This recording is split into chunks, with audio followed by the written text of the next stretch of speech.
Okay, here is a trigonometric equation. We want to solve this. That's cosecant cube theta plus 8 equal to 0.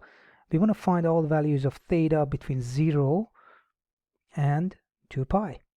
All right, so first let's isolate. So cosecant cube of theta equals to -8. And in this case, we can just take the cube root of both sides. Here we go. We get cosecant of theta equals to -2. But cosecant of theta is actually 1 over sine of theta.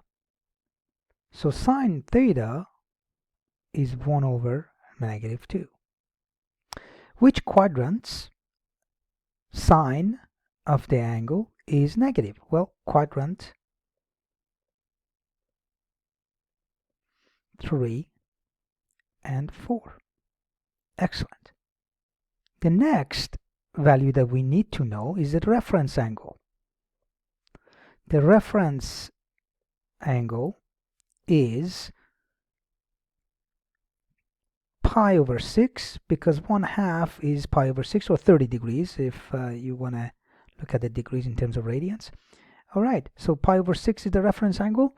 All right, so now we're going to go through, and because in quadrant 3 and 4, theta 1 is going to be pi plus pi over 6. All right, the next one will be, the second angle will be 2 pi minus pi over 6, because in quadrant 4, and you just subtract away the reference angle. So first one, we will get 7 pi over 6.